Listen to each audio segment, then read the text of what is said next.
You're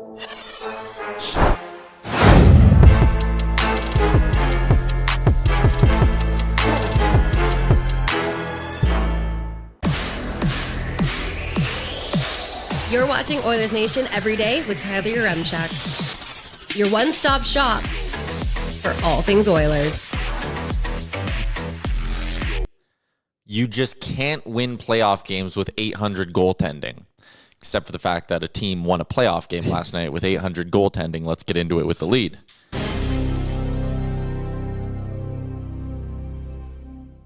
Skinner, Bouchard, Josh Brown.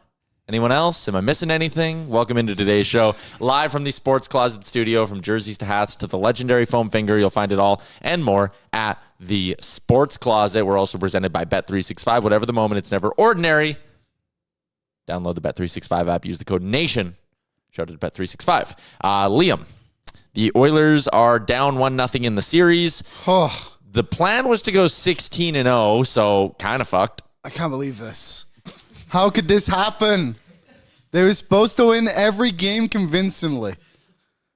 Unbelievable. I'm just going to do some really quick research here.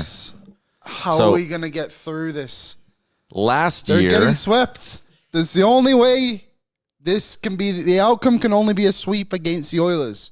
It's gone 7 games, 6 games, 5. Yeah. We all thought the Oilers would sweep, but maybe it's just the other way. Last year, the Oilers lost Game 1 against the Vancouver Canucks 5-4. What? But they won that series. Yes. They lost Game 1 against the Dallas... Or sorry, they won Game 1 in double overtime against the Dallas Stars. But they also lost Game 1 of the Stanley Cup Final, went on to lose in 7. The point I'm making here is that the Oilers are traditionally not that good in Game 1s. I believe the number is they are 3-11. 3-11 in the Connor McDavid and Leon Draisaitl era. 3-11 in Game 1s. And if you go look at how they actually do in those series, I mean, if they're 3-11 in the Game 1s, they beat San Jose year 1, and then it wouldn't have been a series win until going to the conference finals. So that's 2 more wins. Here you go. They've won 10 of the 17 series, so they're 10-7. They can make it 11 of 18 still. Like, again, 3-11 in the Draisaitl McDavid era in Game 1s, yet they win 60% of their series. There's no reason to freak out today, and I don't even think it's necessarily a homer thing. And there is, like with most things, there's a glass half full and glass half empty way to look at that result last night. Yep. You can sit there and say the Edmonton Oilers got to this mighty strong defensive structured LA Kings team. They got to them, and they popped 5 goals on them, with 4 of them coming in the third period, all 5 of them coming in the final 21 minutes of that hockey game. You can say they got to a Vezina finalist goalie, or in all likelihood a Vezina finalist goalie, and they proved they can score at 5-on-5, I may add. Yes. Again, they proved they can score against this Kings team, which was probably the number one reason to be nervous heading into this series. Also, Connor McDavid proved he's still Connor McDavid. He's still that bitch.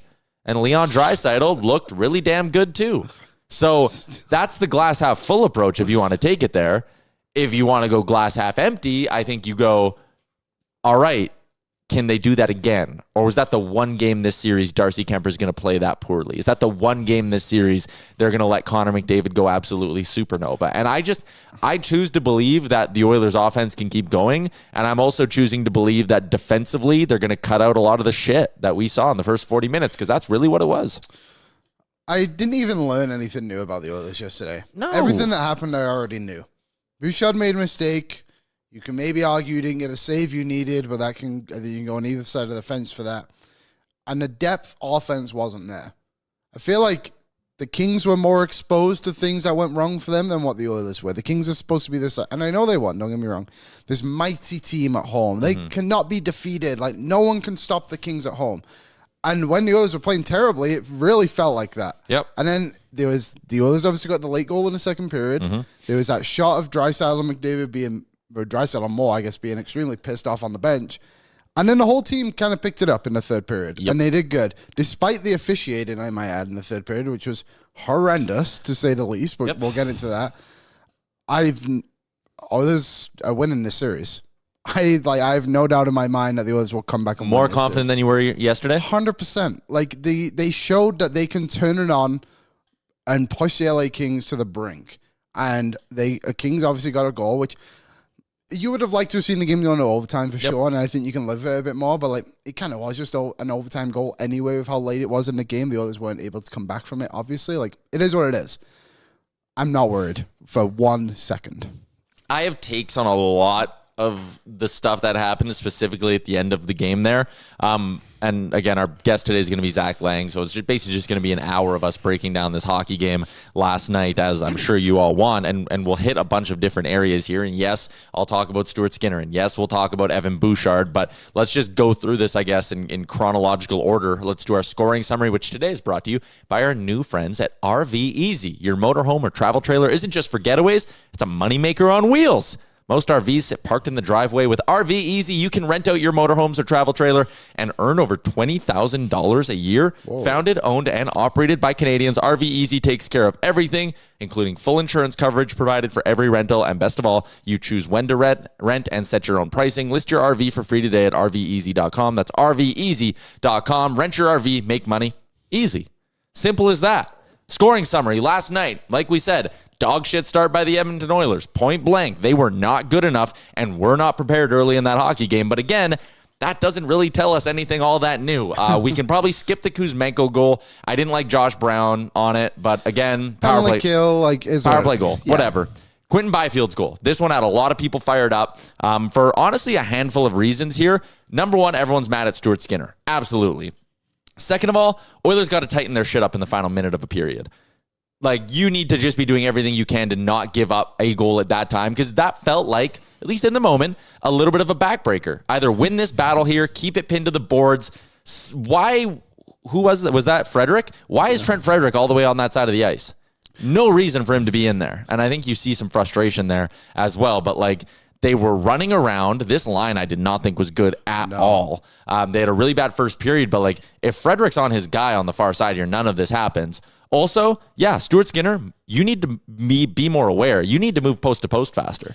Yeah, for sure. Good play by Byfield as well to recognize where Skinner was in the net. But you're right, that line really struggled in the first period, and you could tell that they hadn't played much together. The line combinations were interesting yesterday. Nuge and Skinner, I feel like, haven't played a ton together. I don't like them together. So putting them together in this scenario, I don't want to say this, but I will. It gave me Dave Tippett vibes when we came back from the COVID break and we were playing Chicago, and it was just like that refusal to put guys together who would play together well for most of the season. Yeah. And this kind of felt like it a bit last night for me. Obviously, they adjusted and it ended up being okay, I guess you could say, but didn't love that line. No, I didn't. Someone said Frederick was the right wing. Okay, whatever. Then Skinner has to be over there. It's a miss. Someone missed their assignment. I'm just putting the blame on that entire line, because even if Skinner's caught up on that side of the ice, like, whatever. There's someone to be blamed in all of this. Like, even if you say Frederick's the right wing, like, Skinner's in a puck battle. If you're Frederick, just get over there. Yeah, like, help each other out. Cover your guy. It's just bad. And, like, again, I didn't hate this from a Skinner perspective as much as other people, but he comes out, I think at least, and Aaron, maybe you can chime in because you had Dubnyk on. He comes out probably too far here on this shot, which was part of the problem. Like, he really challenges the shooter. Yeah, I'd like him to get to his post there. That's not a great goal. This was the one last night that Doobie, I'll say, was the most on Stuart Skinner about that he was slow going side to side. He needed to read it better, but he did mention, like Liam just said, hey, and we've said it before, when Connor McDavid scores this goal, we all celebrate, oh, what a smart player, banking it off. That is a good, crafty play from a good player in Byfield, but this was the one. The other ones, Dubnyk wasn't that mad at Stuart Skinner last night. Well, then let's go through them. The Kempe goal makes it 3-0. That one you're not blaming Stuart Skinner at all. So, again, that was just, he walked him in front, whatever. This is more on the turnover, I think, right? Well, this is on poor D-zone coverage. Yeah, someone's got to pick that guy up. Oh, God damn it. You hate Kempe so much. Sucks. That celebration actually infuriates me. Sticking your tongue out, you're a grown man, Adrian. Enough is enough. You're a great oh my goodness gracious. Get it off. Unbelievable. He's such a dweeb. I hated that so much. If we could just, if you want to just go back, I guess we'll see it when the clip resets. But like, okay, Bouchard's back. Chip. Come on, man. Probably need to understand your guys lost his puck battle there. Like, if you're Bouchard, you can maybe hold on to it. Also, I don't love Nurse losing his position there. Both of them weren't great. And then also, I think this is a little bit on, like, 97 doesn't need to go get that guy. 97 can leave Kopitar. And then 97, who's the centerman, doesn't take the middle of the ice. So there was a lot to not like there. Again, Bouchard, just hammer it. Just rim that thing to the other side. You had a guy there. This is a non-conversation if Bouchard makes a better play. Yeah. Non-conversation if Darnell Nurse wins his battle. Non-conversation if Connor McDavid has better D-zone recognition. So this goal was somewhat similar to the second goal too, just very chaotic defensively by the Oilers. Running around. They really need to figure that out. Like Bouchard probably needs to shoulder check and realize where his partner is. Like you can probably even hold on to it if you wanted to and skate around the net and cause a little less chaos.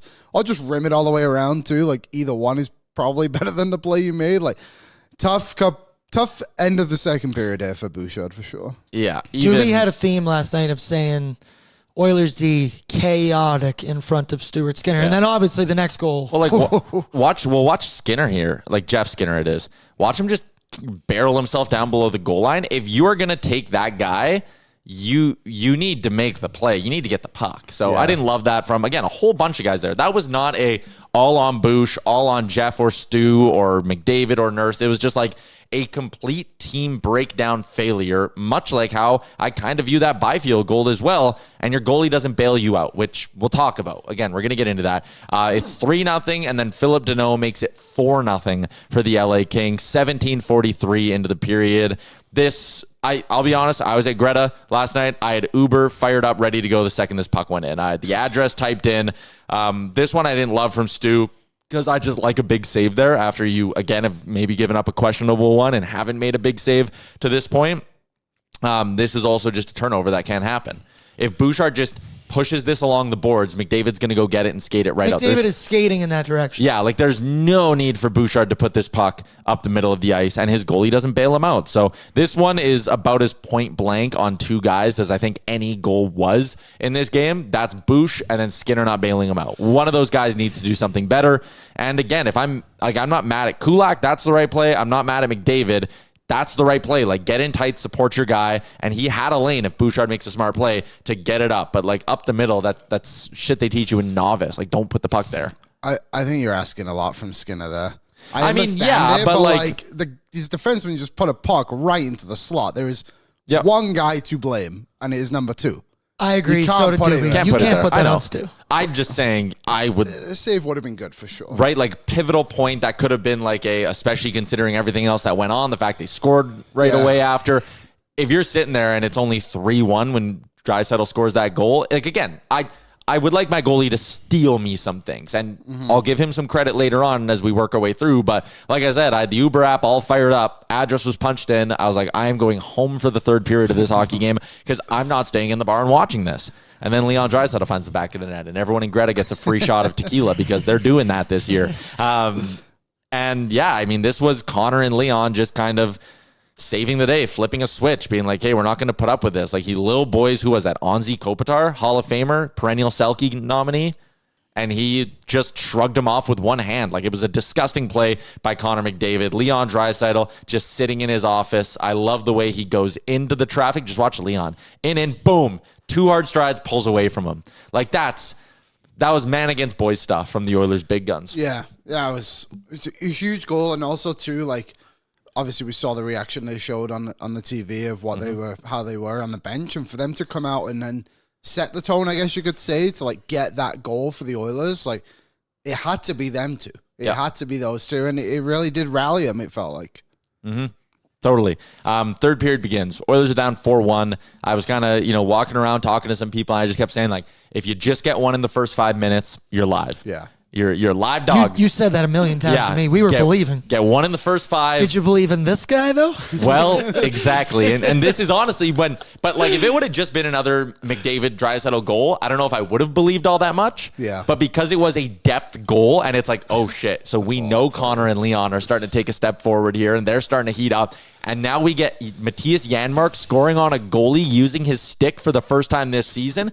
As you pointed out, Aaron, goals in back-to-back playoff games for Matthias Janmark. But again, just stays close to the net, jams it in. I'll be totally honest with you. Well, the celebration was weird. Jeff Skinner, first career Stanley Cup playoff point. Congratulations. So congratulations, Jeff Skinner. Trent Frederick. Bankroll went 3 for 3 last night. Bankroll 3 for 3. Trent Frederick, first point is an Edmonton Oiler. Matthias Janmark's on the board, and you're like, oh shit, here we go. Also, if Stuart Skinner gives up this goal, we probably kill him.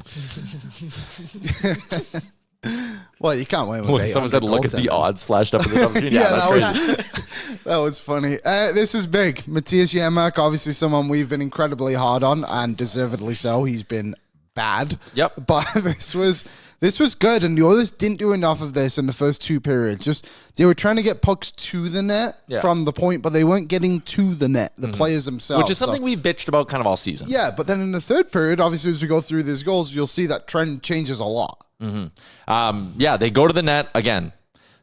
Darcy Kemper here moves across, but somehow this slips through his pads. I think it beats him 5-hole if you watch the reverse angle or the in tight angle. So whatever, it's 4-2. And then to me, officiating changed the outcome of this hockey game.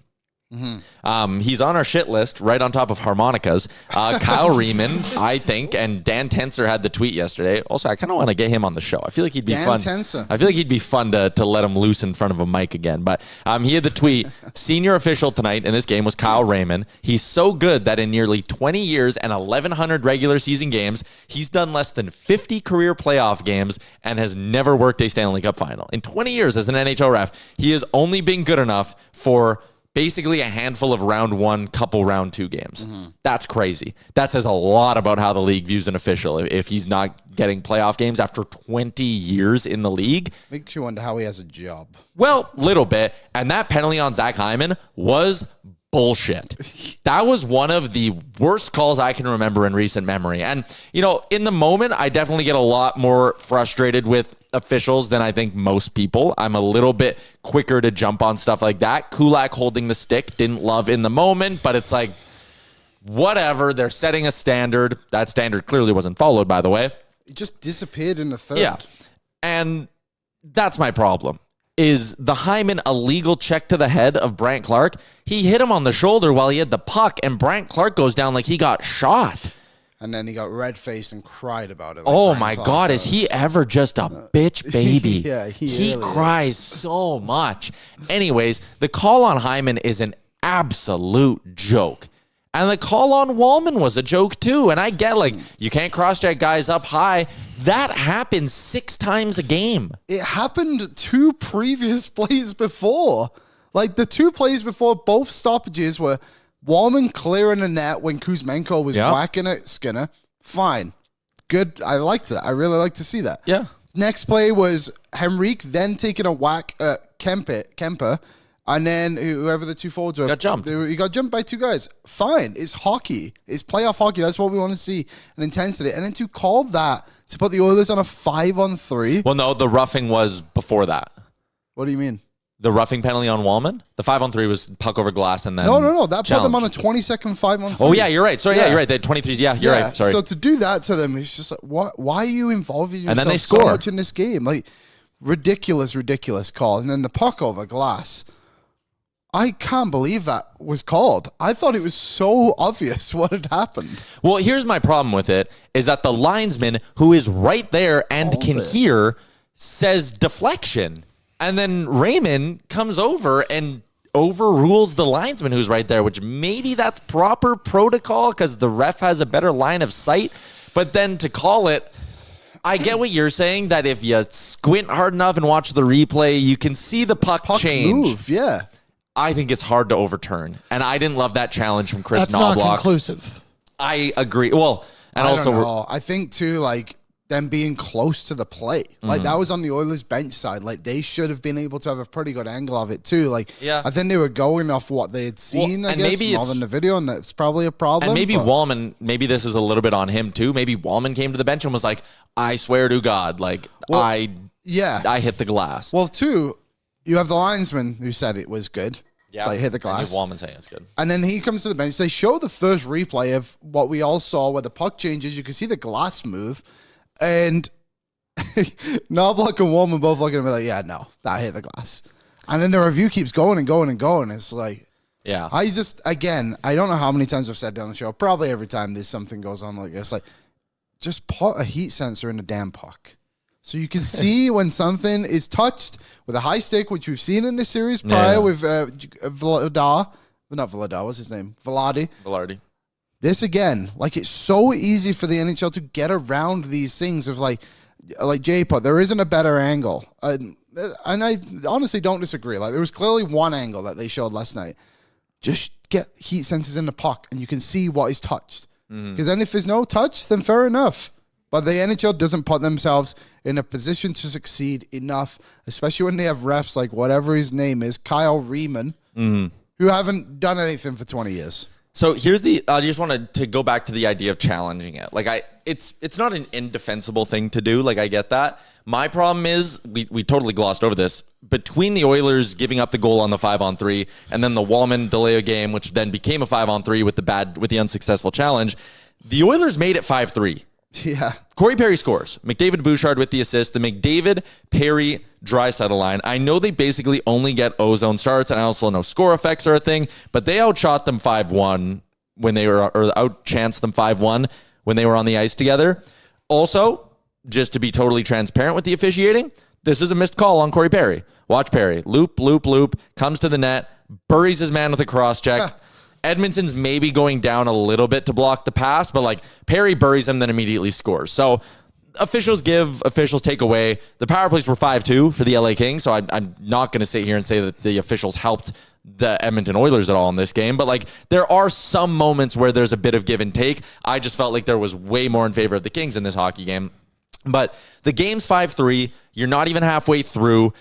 I think if you're the Oilers, you sit there and go, okay, they called Wallman for delay game, puck over glass. Let's just get through this, and we have 9 minutes to come back. I felt like going down 5-on-3 was a little bit of an unnecessary risk to take in all of this. They take the risk, okay. Wallman goes to the box. It's a 5-on-3. Stuart Skinner makes 3 really good saves. Josh Brown and Darnell Nurse absolutely eat pucks. And they did. You get through it. So, again, if you're going to be one of those people who sits and talks about how Stuart Skinner doesn't make a big save, between the 5th goal and the 6th goal for the Kings, which and don't even clip this because I realize how dumb it sounds because we're talking about a guy who gave up 5 or 6 goals, but in between the 5th goal and the 6th goal, he made 7 really big saves. Again, I would have loved the big save to come on goal 3. I would have loved the big save to come on goal 4 because I actually even felt like that cross-ice slap shot. Again, it's a good goal. It's not an egregious goal against, but like you can make your big. Stu needs to make his big save earlier is going to be my take. It's a good way to put it. There you go. It's like there was one point in the season where it's like they were playing Tampa Bay. They were getting absolutely pumped, and Skinner started like a breakaway, and the commentary was like, "Skinner, big save!" Like the Oilers are right back in. He's like, "Well, they're down 4-1 with 10 minutes left." But I agree with you. Like that game, he helped the Oilers continue the comeback, I guess is a good way to put it. And I don't think he was that much at fault for the other ones, too. I think the whole team was terrible. Once everything kind of switched around, they all collectively got better. So unfortunately, it took about way too long, whatever it was. So they they kill off the 5-on-3, they pull the goalie, and they make it a 1-goal game with basically 2 minutes remaining. And it's like, okay, I always have the mental thing in my head of like, okay, if you can get a goal by like this mark in the game, you have a shot. And with the Oilers, I was just thinking like, okay, if you can get one before the 2-minute mark, you treat the last 2 minutes like your power play. You're 0 for 2 on the power play so far, by the way. Love that they cut to Will Ferrell. But I was just thinking like, get a goal by the 2-minute mark and you have a shot. And I mean, hey, Zach Hyman goes to the net. They get Kemper moving. Bang. 1-goal game. You have a shot. And then Connor McDavid just does something that, quite honestly, only Connor McDavid's capable of a goal like this. And he doesn't just walk a third-pairing defenseman or whatever. Like, he was walking Doughty and Gavrikov and Kopitar. And also, if Stuart Skinner ever kept his 5-hole open that long and that wide, we would kill him. Like, Darcy Kemper had a terrible game. He was just... I think he was just as bad as Stuart Skinner in that one. They both had 800 save percentages, so it's like, kick in the shin or a kick in the nuts, which one hurts more? But like, I thought Kemper was brutal, but this goal in this moment by McDavid should have been an absolute all-time McDavid playoff moment. Should have been. It really should. Look at that. That is like his celebration was so sick too. So sick, going by the Kings bench. Oh, you like that? Fire. Had fire to it. Way better now. Yeah. Shout out Zack Lang. So disappointing with obviously what comes next, but Connor McDavid, what a player. Like, he was unbelievable yesterday. 4 points. Like, this may sound drastic because they changed, but like, it has to be like a top 5 playoff game for him ever. Oh, yeah. Like top 3. Like a 4-point playoff performance is unbelievable. And all of those points, besides the second period came right at the end, essentially all in the third period. Yeah. All in the final 20 minutes and 5 seconds of that hockey game. Tying the game under 2 minutes. It's criminal that this game didn't end with Connor McDavid being the hero in overtime. Yeah. Like, the script was right there. It was beautiful. And as much as I loved that, and this is actually going to, as we get to the last goal, I'm going to make this my one big take for Service Credit Union. Service Big Share Contest is back. It's your chance to win $1 million just by saving money. Every $500 you save gets you 5 entries into the Service Big Share Contest. Service.ca/win. Contest ends April 30th, by the way. Don't have a lot of time. Rules apply. Skill testing question required. I'm going to put some blame on Chris Knobloch here. I didn't like the way he handled the end of this hockey game. Okay, you burned your timeout. That was smart, because I'm always... You can't use hindsight. I'm always a big use your timeout earlier. Don't understand why coaches don't use their... Yeah, I don't understand why coaches don't use their timeouts more. Him putting... I think it's defensible. You can make a defense for having, obviously, McDavid, Draisaitl, and Hyman out there. Okay, you're putting your best players. On the other hand, they had played, 3 of the last 4 minutes in that hockey game? They were gassed. And if you watch that goal on the reverse angle... Leon Draisaitl doesn't have anything in the tank for that back check. And if you have someone on the ice who does have a little more in the tank, it's a simple stick lift on Phil Danault, and it's not even a thing. But, Bouchard's coming back. Okay, he's going to take Fogle. And, Draisaitl, again, if you watch the reverse, he doesn't really take that hard of a stride through the neutral zone. I felt like Knobloch leaned on him too hard, and he was going for the kill and trying to win that game in regulation. But I think at that point, get to overtime because you're playing with house money. Going into that intermission in between the third and OT, the LA Kings are shitting their pants, and you have Connor McDavid and Leon Draisaitl hooting and hollering and firing the boys up in the room. It's very, very different. I also don't understand why it was Jake Wallman and Evan Bouchard on the ice. And you and I defend Evan Bouchard a lot on this show. He had a rough night. Yeah. Jake Wallman had taken... basically, at that point, 3 penalties in the third period. I think you could have one of them if you're we want a big shot back there. Mm-hmm. You've been mixing and matching the pairings all night. One of Kulak or Nurse has to be out there. I don't love just going with the all-offense approach when you just tied the game. And then we can get to Stuart Skinner not stopping a floater. I mean, it's a knuckle puck through traffic. Yes, you need you need a big save there. And and Knobloch's a non-conversation if Skinner stops it and all of that. It is just really, really easy to point at Stuart Skinner here and be like, this sucks. That's a bad goal to give up. And it is. I'm not fully defending him. I just also didn't like the way Chris Knobloch handled all this. Yeah, because I think they put out the Arvidsson, Podkolzin, and Nudes line. Maybe that was a 3-0 right before. And then they threw those guys out right away after they got a zone draw. I understand it of just trying to end it right there. But you're right. Even if you put out someone other than... Maybe you put out Draisaitl to try and win a draw, but that sounds silly now that I'm going to explain it. But McDavid doesn't go out there, something along those lines. I don't know. But I understand kind of both sides of it. You're risking it for sure. Maybe you could have just put a better defensive pairing out. I thought Dubnyk had a good breakdown of this goal. Is if you watch Fogle on the play, he absolutely snows Skinner. And it's a tough one. The knuckle puck is such a hard one to judge. And Nathan says, it's a fluke knuckler.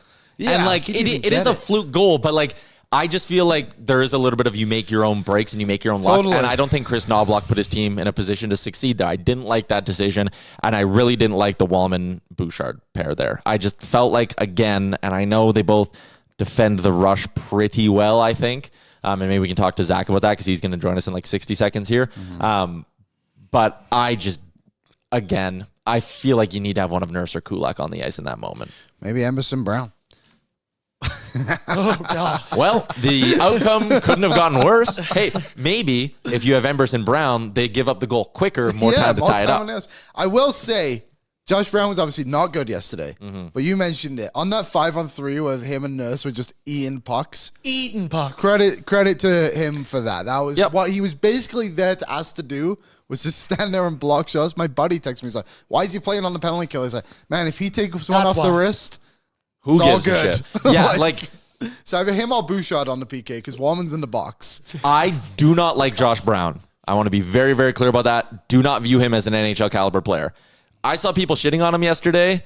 The first goal, Kuzmenko, Brown doesn't take him. Okay. At 5-on-5, he played .221. Shots were 4-1. Goals were 1-0 Oilers. Well, what do you want from the guy?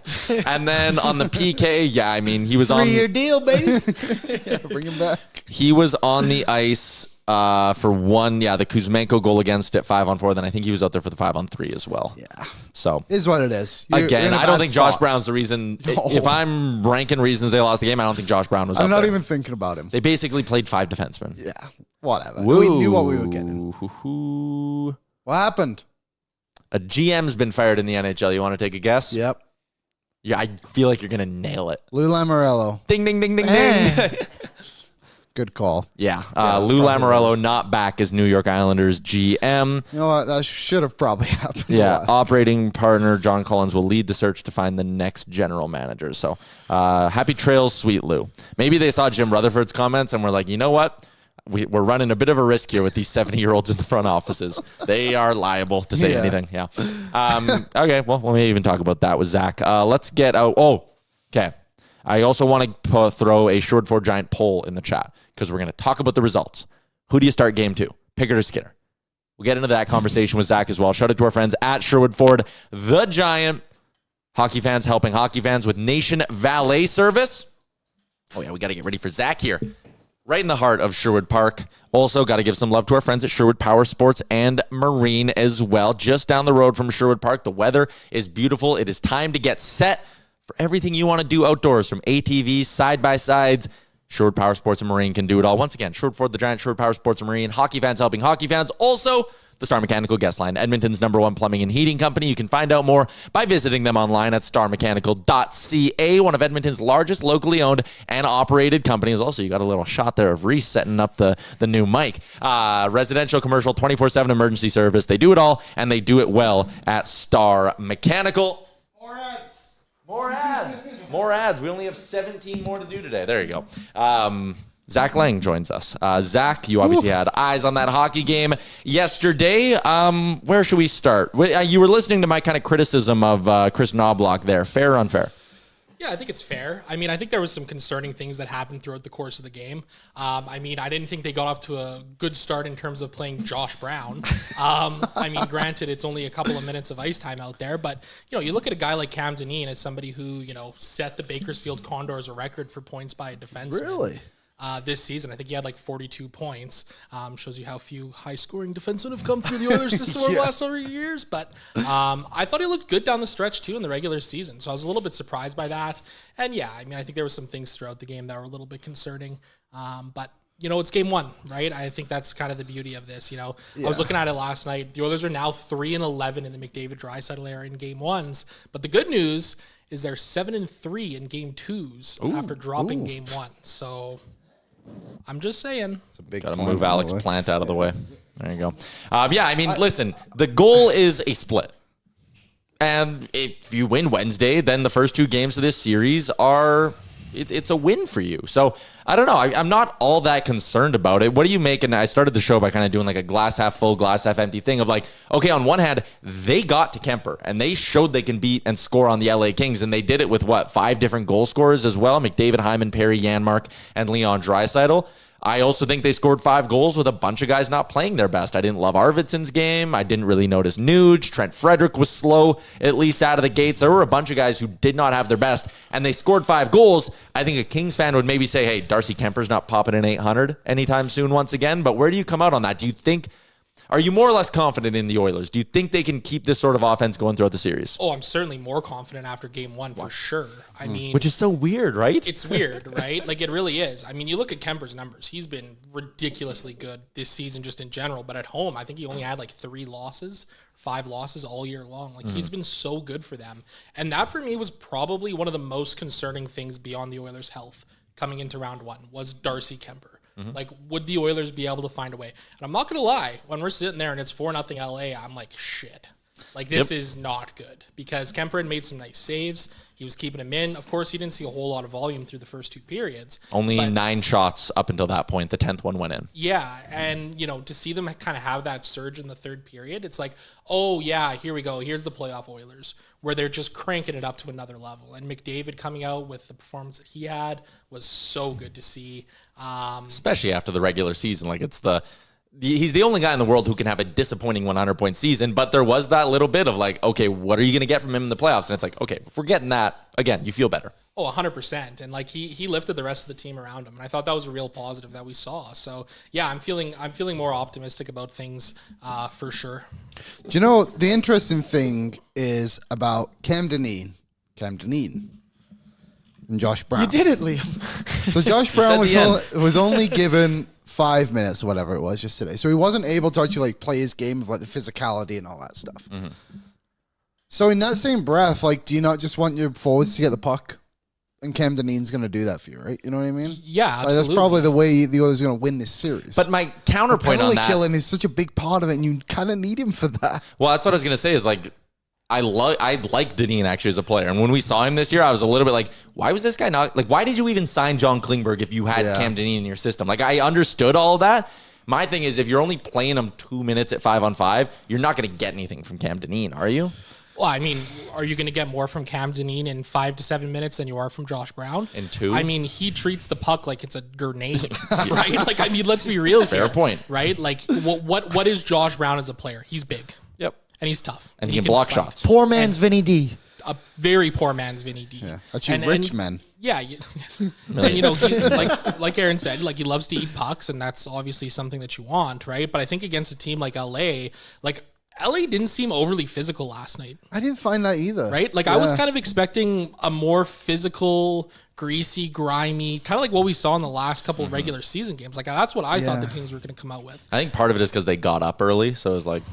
Maybe. Totally. And I get that too. But like, even at that point too, like, I think my counterpoint would be like, then you get physical and you wear them down. You wear the Oilers down, right? So, you know, I kind of look at it and I say, I think Cam Dineen would be better served in 5 minutes than Josh Brown would be. You know, sorry, Zach. It's interesting. No one on defense for the Kings last night had more than one hit. Edmondson had one. Doughty had one. Doughty had 0. But I didn't even recognize this. Jordan Spence only played 6:40 and Brent Clark played 11:29. So while the Oilers pretty much played with 4 or 5 defensemen, so did the Kings. Like Edmondson, 20 minutes. Gavrikov, 19:38. If they want to keep playing 26. Joel Edmondson that much, I'm all for it. I'm in. 100%. Yeah, although he did finish +1 yesterday somehow. Everyone else was -1. And I think on the penalty kill aspect of Josh Brown, here's an idea. Just stop taking so many stupid penalties. That'll help, yeah. Decent Just point. stay out of the box. Like Jake Wallman. I love the energy, but you could tell it was his first playoff game. Yeah. Because you could see him getting a little too emotionally invested. And then he took the penalty. A veteran, savvy guy just makes sure that cross-check is in the chest. Absolutely. And, like, again, dive by Danault. Don't love the call. But, again, you make your own breaks to some extent. Yeah, 100%. 100%. But I think discipline's a huge thing for this team. Evidently, the penalty kill is still a weak point for the Oilers. So, going to be key in game 2 for them to stay disciplined. Yeah. What did you make of Skinner? Obviously. Which one? Both. Why not? Shout out Jeff, first playoff point. Shout out to the LA Kings fans for cheering him on in his first game. Yeah, they were always chanting Skinner. Skinner, yeah. I don't know. I didn't think it was a great game by Stuart Skinner, that's for sure. I'm sure there's a couple that he'd like to have back there. I have to dig into this a little bit further, but I saw some people saying on Twitter last night that apparently Stuart Skinner has put on like 25 pounds. His weight, his listed weight is a lot higher. Weight. And like, I almost wonder, and again, I haven't verified this or anything, but like, you look at his lateral movement this year and it feels like it's gotten worse than it was last year. I never noticed it as a problem in the past. No, but this year he looks incredibly slow getting across. And I think that's where, you know, you take a look at these goals that were scored against the Oilers. You know, there was a couple of them where they were cross ice kind of plays and he wasn't able to get across quick enough. I think you go back to him for game 2. Like, I don't think that this is a big controversy or anything like that right now. I think you give him game 2 and see what you get from him. I think it's a very easy decision. Sorry. You go Skinner game 2, and if you're down 2-0, Pickard gets game 3 at home. I think it depends on the game again. Yeah, I mean, sure, if they lose 1-0, yes, but like in all likelihood, you're not losing 1-0. So in 2023, Skinner was listed as 206. Now he's 230. Yeah. I never thought about it, and I don't became like a to father. make that discussion on The dad things, but bod. like it is interesting that his quickness is slower than he has been. Yeah, I don't think that is like an incorrect or out of place line to draw. It's like he is heavier and he's not moving as fast. Okay, that does make sense to me. He's got to be better if the Oilers are going to win.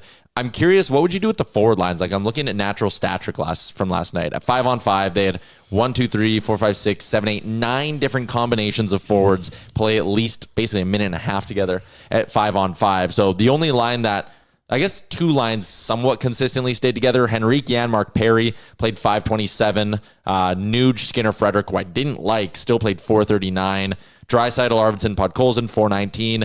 Draisaitl, Hyman, McDavid, 401. They went supernova for 4 minutes. They actually got outscored with those 3 on the ice at 5-on-5. The goals came 6-on-5. But what would you do? Like, do you watch that game last night and go, okay, like, fuck it, if we play McDavid and Draisaitl together, we're going to get 3 or 4 goals and hopefully that's enough to win? Or do you just keep the balanced approach?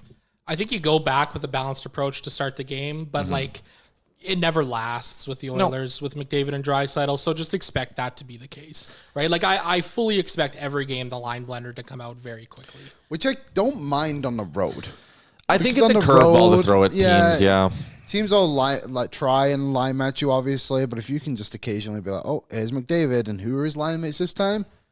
Mark and Henrique. I don't know, something random like that, you know? Like, it's interesting. Like Connor looked fresh last night. Oh, yeah. Like, he looked fresh. Like he looked like he needed that rest at the end of the season. So, you know, maybe if they have to ride him a little more early on in this series to keep the Oilers in it here, then so be it, right? I have no issue with the line blender. I mean, yeah, I think you'd, in theory, like to see more consistent lines, but I don't think it's such an issue that everybody kind of makes it out to be. I don't think so either. Like, these guys practice with each other all the time. It's not like they just start doing it in the playoffs. They do it all year. Well, that's just it. My dad told me a story once, like from years ago. In 05-06, that was the first year where I really started watching the Oilers. And I remember my dad telling me a couple of years ago when I was ranting to him about how much the Oilers blend their lines. And my dad said in that season, like, Craig McTavish did that all regular season with the forward lines. They never played consistent lines in the forward position. But when they got into the playoffs, it played to their benefit because now everybody has experience playing with everybody else. Yep. So I think it opens up the options, and I think that's exactly what it is here for the Oilers. Like, the options are kind of endless with this forward group. I felt like Trent Frederick got better as he went on. You want to flash up the DFO lines again, AB? I'd be curious. I didn't love Nuge, Skinner, Frederick. Skinner and Frederick got in on the Janmark goal. I've liked Henrique and Nuge as a duo in the past. Is there maybe some combination of Nuge, Henrique, Brown? You put Perry up with McDavid because they looked good together. I mean, then you kind of get into an issue of like, are Perry's boots fast enough for him to play a full game with Connor McDavid? But I don't know. I'd be intrigued at the idea of breaking up that third line. The fourth line, sure, I didn't see a lot that I liked out of them. But the other thing that is now fascinating is if Evander Kane is ready. And I think he could be, just because everything Friedman's been saying, that like the league kind of gave a finger wag to everyone, being like, we're watching this year, which is also hilarious that it's the first year the Oilers do it. Also, if the league's sitting there going, we're watching this year, and Matt Tkachuk plays tonight, green light. Landeskog can play, Kane can play. Like, if the Panthers do it, everyone should be able to do it. But like, you probably don't pull out Janmark after scoring a goal. You probably don't pull out Perry after scoring a goal. If Kane's ready, who are you? Is it Jeff Skinner or is it Connor Brown? Or do you still pull out? There's no way Knobloch pulls out Janmark. I think it's Connor Brown. No, I don't. I think it's Jeff Skinner. I think it's Adam Henrique. Oh, yeah, it could be Adam Henrique, too. You think they healthy scratch Adam Henrique? Well, listen, I don't think his game has been great this year. I don't. And I think down the stretch run of the season, I don't think that he's stepped up the way that the team really needed him to, or we're hoping to see from him. I mean, he's 4C in game 1 of the playoffs. Yeah. You know, they played Janmark up the middle so much this season. And if the Oilers are blending the lines, how many faceoffs do you really think Janmark is actually going to take? Like, it would make so much more sense to be, you know, limiting his ice time a little bit more and double shifting like McDavid or Draisaitl to take draws and stuff like that. That's kind of my thought on it. And then you get Kane in there, another big body who's going to be very excited to play. Yep. That's kind of where I would go, I think. The idea of basically doing like a pseudo 11-7 actually does make some sense now that I hear you say it. Like if your fourth line, let's say you just keep all these wing pairs the exact same, and it's just Kane for Janmark. Janmark's down the middle, but he basically isn't playing a ton at 5-on-5 or his spot starting. And when you get an ozone draw, it's Perry, Draisaitl, Kane. Perry, McDavid, Kane. There's something to that, I think. Liam, what would you do? I don't know.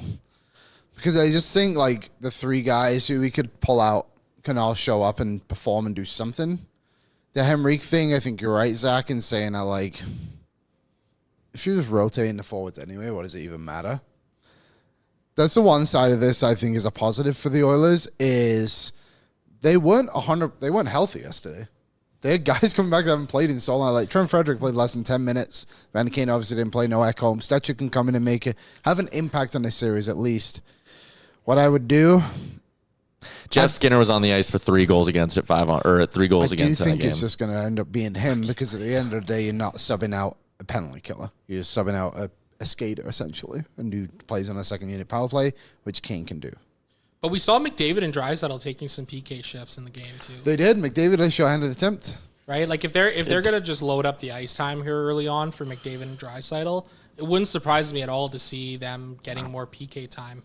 I want to fact check this too, because McDavid actually, he played way more on the PK than I thought he did. But I like that because counter the 5 forwards. Like you might, and you said it, Liam, he got an attempt too. Yeah. Like if they're going to throw 5 forwards out there, Connor McDavid could do some damage. Well, you know what they say, the best defense is a good offense. Yes, they do say that. That is correct. What else did I want to talk about? Okay, well, I want to fact check the McDavid thing, so I'm going to go do that. I also wanted to know, 4 points from Connor McDavid. I mean, Evan Bouchard also still, did he have 3 points last night? Sure did. It's hilarious. He was not, that game was just what Evan Bouchard is now. It's just a couple of very dumb decisions, some bad turnovers. Damn it, he has 3 points. Yeah. And he's a major part of the comeback. Yeah. I don't know. In all situations, the Oilers outshot the Kings 14-10 with Bouchard on the ice. The Oilers outscored them 4-3. Okay, yeah, I get it. There's 2 giveaways that ended up leading to goals against, right? The first one, probably the more boneheaded of the 2. The second one, he's trying to find McDavid in the middle of the ice there. And McDavid kind of cut a little bit to the outside. Bouchard wasn't expecting it. Yeah, okay, it's a turnover. It sucks to see, but this is a guy who helps you more than he hurts you on a regular basis, and I will die on that hill. He's such a difficult player to evaluate, because I completely agree with what you're saying. The positives outweigh the negatives, but the negatives are so obvious. You know what I mean? And I understand, I know Joey's been in the chat today, and he's not a Bouchard lover, to say the least. I think the contract this summer is going to be so interesting. I really don't know which way you go, because on one side, I don't think he deserves the 10, 11 million that maybe offensive he's asking for. His points would be good enough to get, but I also know he's too good to get rid of. You've got to find him somewhere in the middle, and I just don't know where the middle is. I mean, but if they win it all, I couldn't care less. Well, Pay so there's everything. that. It is too early to have this conversation, because I had someone tweet me yesterday and they were like, no shot, Bouchard's back next year. And at that point, I think the Oilers were down 4-1. I responded and I was like, I kind of agree with you. If this run goes poorly, we've been around this team long enough, boys. He's not coming back if this run goes poorly and he's asking for $9 million. I just don't see Stan Bowman valuing him like that. Or he's going to be so scared that it's another Seth Jones contract, he won't do it.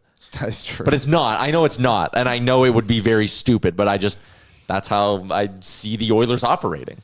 It's fair. I get it. I mean, I think we've seen Stan Bowman come out staunchly defending Bouchard this season. We have, yeah. He's come out with some very strong positive comments.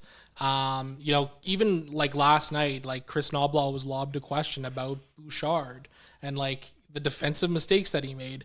And Knobloch literally was just I can't really comment on the defensive game, but I'll tell you this much. This guy is somebody who we really value around here. I think they're going to bridge him, and I think it's going to be a mistake in the big picture.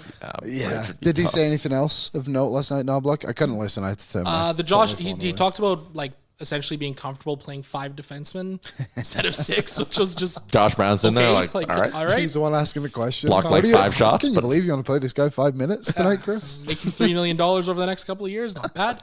That was the stuff that kind of really stood out to me. But like with Bouchard too, and I wrote about this, I did like an 8 takeaways column last weekend. And, you know, the Oilers were really hard in on Mikko Rantanen this spring. Yeah, right? and that's why they'll get Mitch Marner this summer.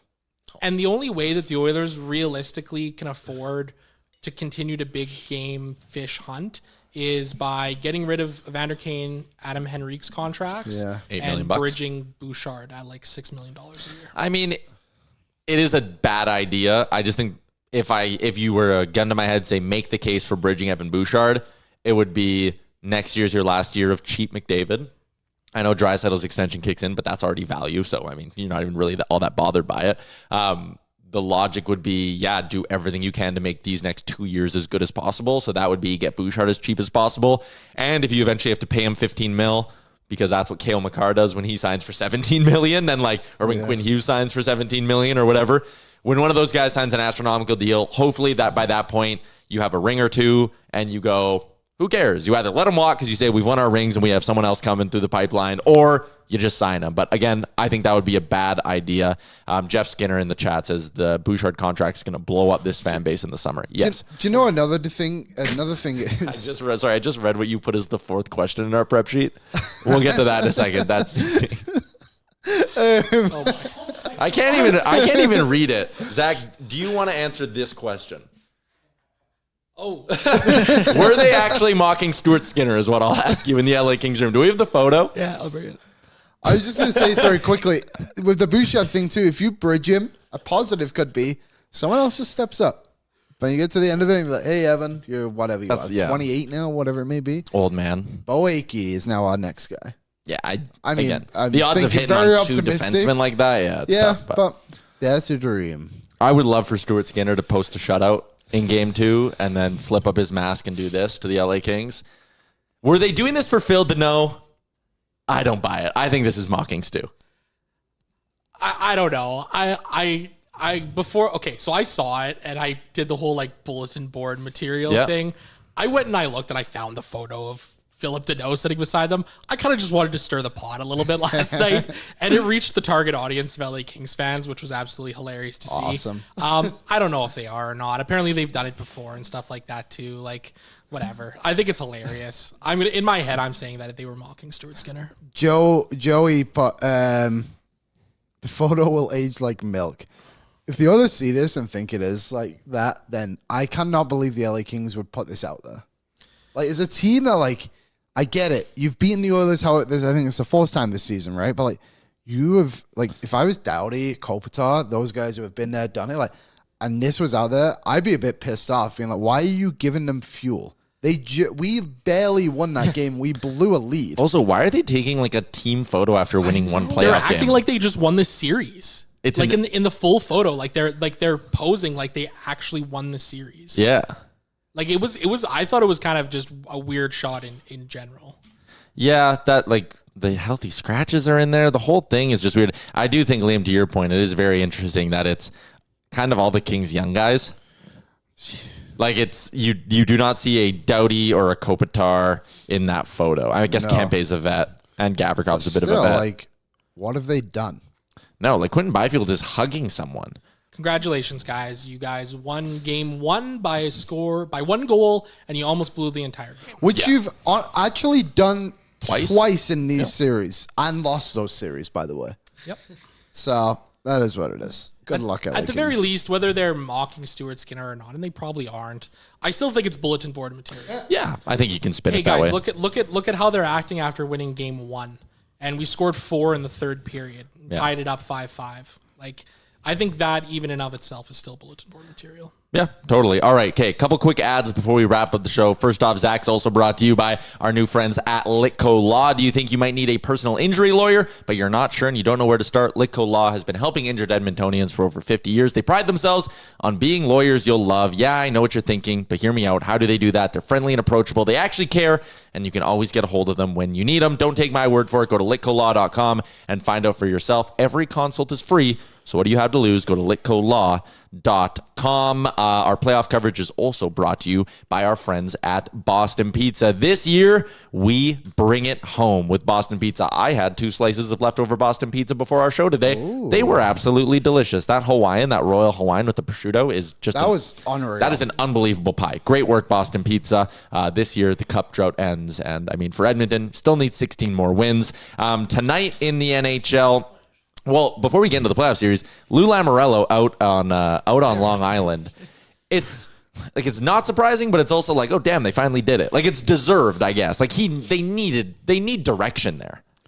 Insiders everywhere rejoice. Yeah, that too. I mean, let's be real here. Like Lou's kept things locked down. Like reporters are the insiders are scared to report anything about the Islanders. It's hilarious. I think it's the right move for them as a franchise. I mean, listen. Like, they have not been good through the entire Lamoriello era. Mm-hmm. They're a middling team. They need to make some moves.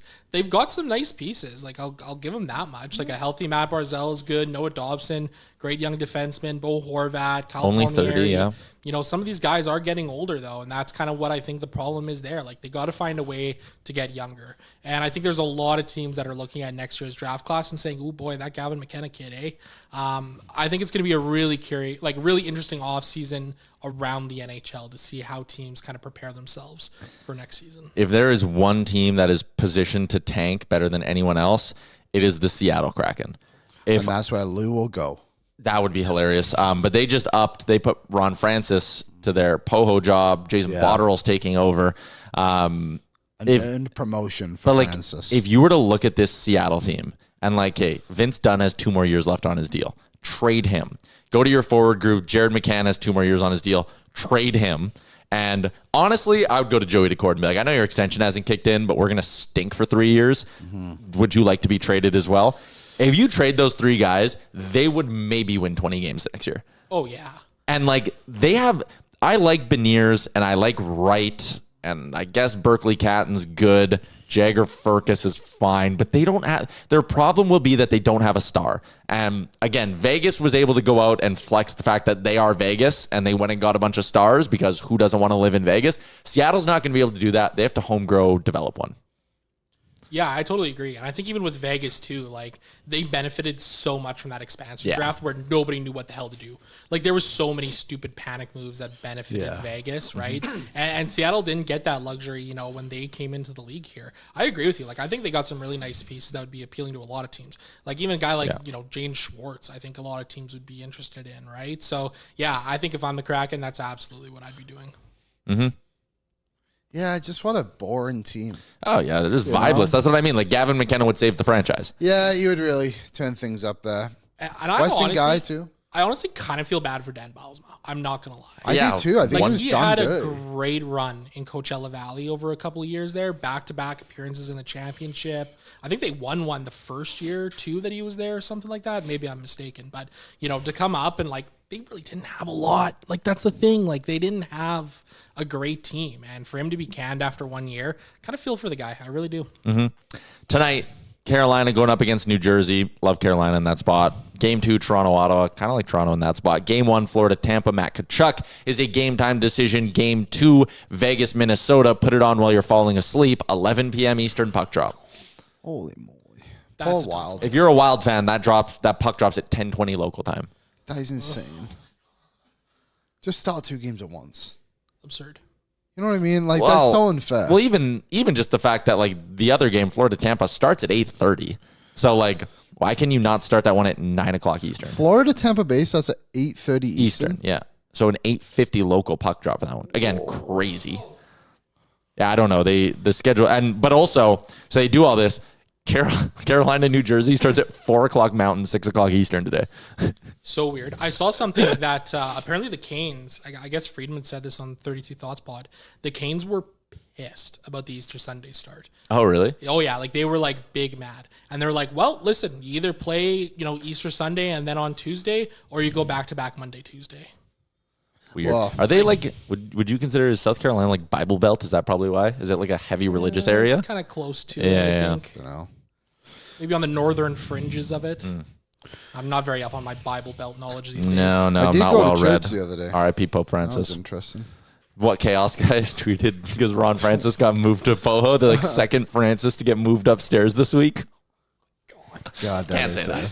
You can't say that. That is a All right, Bet365. Shout out to our friends at Bet365. That is a part of the Bible Belt. It is? Yep. Damn, look at me go. What else we got in there? Still got it. Mississippi, Alabama, Louisiana, Arkansas, South Carolina, North Carolina, Tennessee, Georgia, Oklahoma.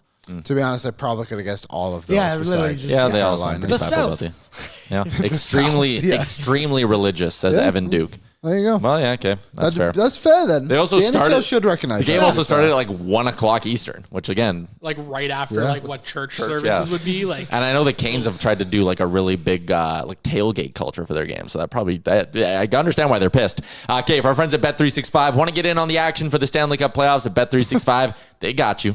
Game props, player props, totals, money line. You can even bet on futures like series winners, conference champions, the Stanley Cup champion, and much, much more. Whatever your bet, it's never ordinary at Bet365. Download the app. Get in on the game. Must be 19 or older. Please play responsibly. Official partner of the Stanley Cup playoffs. I got one bet that I'm feeling so good about. Connor McDavid and Nathan McKinnon to lead their series in points. How's McKinnon been doing? He had a 3-point night, and then he had one more point yesterday. And McDavid had 4, so you got 8 combined in 3 games from him. That's pretty good. Solid. Canes again tonight. Puck line. They were just in another league than New Jersey the other day, Kane's puck line is plus 105. which is crazy for a playoff game. Leafs money line. Leafs and reg. I think the Leafs are going to win again tonight. Leafs money line. No, I think the Sens will win, but I'm Think not they got? betting You it. think Sens got to push I'm that? also betting on Mitch Marner specifically. I feel like something woke up in the Four Nations. I feel, and he had a great game in game 1. Profited off that. What's Brady Kachuk anytime tonight? Ooh, that's a good Question. one. I got it right Brady here. plus 220. Plus 220. Fire me up on that. I think the Senators respond. Yeah? I think they were a little too. They were rattled, I think. Yeah, they were a little too juiced up in game 1. I think they're going to settle down and have a better performance. Like, I think this series is going to go longer than, 4 or 5 games. Like, I could see this going to 6-7. And I could see Ottawa stealing one here. Oilers underdogs again tomorrow. Plus 115. Hammer it. Oh, The over-under is 5.5 at minus 125. that's criminal. Crazy. Is the overs minus 125? Yeah. Yeah. I mean, look, Hammer that. to be fair, Skinner allowed 4 before the Oilers showed up. Yep. That could happen again. Like what is it now? Like McDavid has like 40 points in 19 playoff games against the Kings. He's like averaging he's over good for 2 2 points for sure. Every so there's single 2 game. Oilers goals. Are there lines up there? So yesterday the goal scorers were insane for Edmonton. Okay. I got Zach All Hyman goals at plus scored. 275. That was crazy. And he hit, obviously. That was awesome. I did Hyman Draisaitl parlayed with the Draisaitl shot prop. It was like plus 550 I hit it at. McDavid 2 points, Dry 3 shots, Skinner point, 3 for 3 bankroll. Tomorrow's the same. Draisaitl plus 160 to score. Okay. All right. Ash. It's unreal. I'm going to cook up something here. We're going to go in the lab real quick. Draisaitl anytime. Oilers and the over. And then just throw in Kane's puck line tonight to juice it up because it's free money. 12-1 plus 1,200. Feed families. Huh? That's All not right. bad. Responsibly. Okay, we do have to wrap up the show. First off, Liam wanted to do the quickest edition of What's Trending we've ever done on the show. It's brought to you by our friends at Douglas Mattress. I slept like a baby last night, even despite the really, really tough loss. I slept real good because I sleep on a Douglas. You can sleep on one today. Douglas.ca/OilersNation. Great value starting at just $599. And how about this? They're also a locally owned Edmonton company, and they got their first storefront in the Manchester Square spot as well. Liam, you wrote down 4 things here for What's Trending. Yeah, here's what we got. Shannon Sharp, Kanye West, Hockey Canada, Anthony Edwards. So I'll dig into one of those. Anthony Edwards fined $50,000 for shouting at the LA Lakers crowd in game 1, "My is bigger than yours." That'll happen. I love the NBA. Crazy league. John Morant, the best. Yeah, that was... All right, I took that Special. one. Which Yeah, one of the Liam, other you 3 you gonna want to take get one? into? Oh, I have a 5th. Harmonicas. That was insane. That was awesome. I've never seen an anthem like that. Actually, that's a lie. The drum thing at Nashville earlier in the season, That was weird. probably on par. That was special. I don't really get it. Feels a bit unnecessary to bring out harmonicas, although I am a kazoo guy. Love a good kazoo. For game 1 hype in Los Angeles, the entertainment capital, they went, you know what we should do? Should get some harmonicas. Get those harmonicas. Reese, you got to go film Ask Dubnik. What time does it start at? There we go. All right. Ask Dubnik drops tomorrow, by the way. I know everyone loved him on pre and post game last night, so his full, basically gave him his own show. It's going to drop tomorrow. All right. I realize, my bad, yes, there's the Ask Doobie. That is what's trending. That is a legitimate what's trending. Ask Doobie. We didn't do our super chats today, so we got to do those before we go. For the Ben Stelter Foundation, also YouTube chat brought to you by our friends at Odd Company Brewing, Nation Beer Everyday Lager, a crisp, clean lager crafted not just for game day, but for every day. 2 locations in the Edmonton area. Duran dropped in 2, donated $14 to the Ben Stelter Foundation. He said, okay, the reffing was the deciding factor. Yes, we didn't play our best, but the penalties we received were soft. I'm not worried. We've got them. He also said, I've said this every year. The first game against the Kings, they show the best they have. We take a game to get it, and then we're rolling. That is fair. The Kings have a history of getting worse as the series goes on. Oh, 100%. And the Oilers, as we've seen so many times before, are the opposite. They seem to get better. But the Kings will have that photo, so that's good for them. Yep. True. That'll be huge. Yeah. Someone in the chat was like, picture with the boys. That's not bad. I'm like, no, it It is. was Dexter. He was being a negative Nelly all show. Come on, Deskra. Dexter. Tammy also dropped in $5. Shout out to Tammy. In 100% agreement with Liam. We got this. Not worried at all. For a Ben, as always, cup beer. So shout out to Tammy. Boy, shout out super to chats yesterday were insane. Yeah, we raised like $3,000, I think, for the Ben Stelter Foundation. So shout out to all you guys who donated in the chat. I got to get those gift baskets out to everybody as well. Okay, that is a wrap on today's edition of the show. Zach, thank you for popping by. Thank you, Thanks Zach. for having me. We will do this more. We'll be back tomorrow. Also, a new episode of Oilers Nation Radio going to drop later on this afternoon. Enjoy your Tuesday, everybody. Tomorrow, Sherwood Ford Giant Game Day. Oil up.